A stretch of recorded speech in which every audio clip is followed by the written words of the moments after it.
এ তো 1 ঘন্টা আগে ছিল গভর্নর, এখন কি হয়ে গেছে? বন্দী। বুখারী শরীফের রিওয়ায়াতে আছে ফারাবাতুহু বিসারিয়াতিন মিন সিওয়ারিল মসজিদিন নববী সাল্লাল্লাহু আলাইহি ওয়াসাল্লাম। মসজিদে নববীর পালার সাথে বাঁধিয়ে রাখছেন।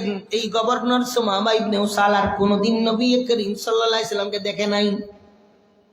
আল্লাহর নবী খবর পাইয়া সুমামা ইবনে উসালের সামনে আসলেন। সুমামা ইবনে উসালকে জিজ্ঞাসা করেন, মাযা তারা ইয়া সুমামা, ও সুমামা তোমার কেমন মনে হয়? তুমি কি ধারণা করো আমি তোমার সাথে কেমন আচরণ করতে পারি?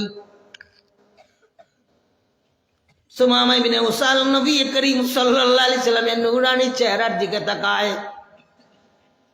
আর কোনদিন আল্লাহর নবীর চেহারা দেখা হয় নাই, এই সর্বপ্রথম নবীর চেহারায় আনওয়ার দেখা গেল। আল্লাহ নবীর চেহারায় আনওয়ারের দিকে তাকায়া সুমামা ইবনে উসাল উত্তরে বলেন, ইন তাকতুল জাদামিন ওয়া ইন তুনিম আলা শাকিরিন ওয়া ইন কুনতা তুরিদুল মালা ফাসআল মা শিতা। ও মুহাম্মদ, আপনি যদি আমাকে হত্যা করেন ঠিক করবেন। আমাকে হত্যা করার মতো একাধিক অপরাধ আমি এর আগে করেছি, আমাকে যদি আপনি মাফ করে দেন কৃতজ্ঞ পাবেন, আমি আপনার শুকরিয়া আদায় করব। ছেড়ে দিতে বিনিময়ে যদি মাল চান, যা চাইবেন তাই প্রদান করা হবে। 2-3 মিনিট সময় তিনি আল্লাহ নবীর চেহারার মাঠ দেখলেন। নবীজি তার কথা শুনলেন, চলে গেলেন। খাবার দাবারের ব্যবস্থা করা হচ্ছে, ওনার সাথে ভালো আচরণ করা হচ্ছে। 1 নম্বর দিন গেল, 2 নম্বর দিন আবার নবী করিম সাল্লাল্লাহু আলাইহি ওয়াসাল্লাম সুমামা ইবনে উসালের সামনে এসে আবার জিজ্ঞাসা করেন, মাযা তারা ইয়া সুমামা, ও সুমামা তোমার কেমন মনে হয় আমি মুহাম্মাদুর রাসূলুল্লাহ সাল্লাল্লাহু আলাইহি ওয়াসাল্লাম তোমার সাথে কেমন আচরণ করতে পারি? বন্দী সুমামা ইবনে উসাল গভর্নর উত্তরে আবার ওই প্রথম দিনের বক্তব্য দেয়ার বলে, ইন তাকতুল জাদামিন ওয়া ইন তুনিম আলা শাকিরিন ওয়া ইন কুনতা তুরিদুল মালা ফাসআল মা শিতা। ও মুহাম্মদ, হত্যা করলে সঠিক করবেন, ক্ষমা করে দিলে কৃতজ্ঞ পাবেন, বিনিময়ে যদি মাল চান যা চাইবেন তাই প্রদান করা হবে। আল্লাহর নবী চলে গেলেন। দ্বিতীয় দিন সুমামা ইবনে উসাল নবী করিম সাল্লাল্লাহু আলাইহি ওয়াসাল্লামের নূরানী চেহারা 2-3 মিনিট সময় দেখার সুযোগ পাইলেন। 3 নম্বর দিন আবার নবীজি তার সামনে আসলেন, জিজ্ঞাসা করেন, মাযা তারা ইয়া সুমামা, ও সুমামা তোমার কেমন মনে হয় আমি তোমার সাথে কেমন আচরণ করতে পারি? সুমামা বলে, ও মুহাম্মদ, প্রথম দিন যেই উত্তর দিয়েছিলাম, দ্বিতীয় দিন যেই উত্তর দিয়েছিলাম, আজও আমার একই উত্তর। ইন তাকতুল জাদামিন ওয়া ইন তুনিম আলা শাকিরিন ওয়া ইন কুনতা তুরিদুল মালা ফাসআল মা শিতা। হত্যা করলে সঠিক করবেন, ক্ষমা করে দিলে কৃতজ্ঞ পাবেন, বিনিময়ে যদি মাল চান যা চাইবেন তাই প্রদান করা হবে। দয়ার সাগর রাহমাতুল লিল আলামিন সাইয়্যিদুল আউওয়ালিন ওয়াল আখিরিন হযরত রাসূল করিম সাল্লাল্লাহু আলাইহি ওয়াসাল্লাম সাহাবায়ে কেরামদের জানায় দিলেন, আতলিকু সুমামা, ও সাহাবারা, আমি আমার গভর্নর সুমামা ইবনে উসালকে মাফ করে দিলাম, তোমরা তার বান ছুটায়া দাও।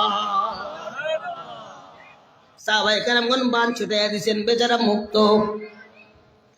মুক্তি পাইয়া ওই যে উমরার জন্য বের হয়েছিলেন, উমরার জন্য যেতে পারেন, সফর মুলতবি করে গভর্নরি এলাকায় ইয়ামামায় যেতে পারেন। কিন্তু আচানক ব্যাপার, উমরার জন্য মক্কাতুল মুকাররমায় যাওয়ার প্রস্তুতি নেয় না, গভর্নরি এলাকার দিকেও যায় না।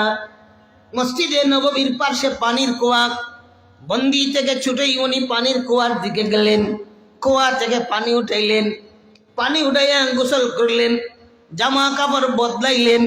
সাহাবায়ে কেরামদের নিয়ে নবী করিম সাল্লাল্লাহু আলাইহি ওয়াসাল্লাম মসজিদে নববীতে বসা, গোসল শেষ করে জামা কাপড় বদলিয়ে গাম্ভীর্য ভাব নিয়ে আবার মসজিদে নববীতে ঢুকলেন। রাহমাতুল লিল আলামিনের দরবারে এসে উনি ঘোষণা দেয়, কি ঘোষণা শুনেন? উনি বলে, আশহাদু আল্লা ইলাহা ইল্লাল্লাহ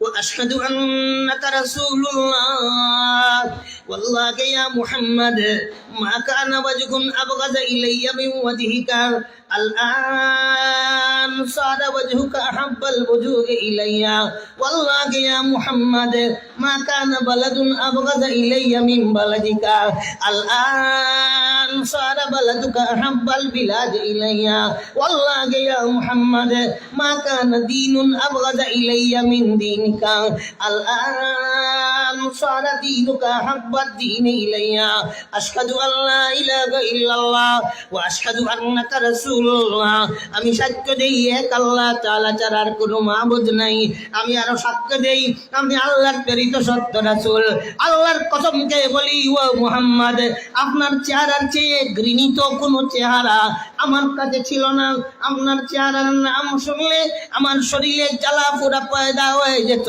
3 দিন আপনার শহরে রইলাম অল্প দিন 3 দিন অল্প অল্প করে আপনার চেহারা দেখলাম আমার মনের গতির এমন পরিবর্তন হইল দুনিয়ার সকল চেহারার চেয়ে একমাত্র মায়ার চেহারা আপনার চেহারা অন্তরে হয়ে গেল ও মুহাম্মদ আল্লাহ তাআলার কসম খেয়ে বলি আপনার শহরের চেয়ে ঘৃণিত কোনো শহর আমার অন্তরে ছিল না মনের গতির কি জানি পরিবর্তন হইল দুনিয়ার সকল শহরের চেয়ে একমাত্র মায়ার শহর সোনার মদিনা অন্তরে হয়ে গেল ও মুহাম্মদ আপনার ধর্মের চেয়ে ঘৃণিত কোনো ধর্ম আমার অন্তরে ছিল না ইসলাম ধর্মের নাম শুনলে মনে জ্বালা পোড়া শুরু হয়ে যেত জানে জ্বালা পোড়া শুরু হয়ে যেত শরীরে জ্বালা পোড়া শুরু হয়ে যেত এইবার মনের গতির এমন পরিবর্তন ঘটলো দুনিয়ার সকল ধর্মের চেয়ে মায়ার ধর্ম প্রিয় ধর্ম ইসলাম আমার অন্তরে হয়ে গেল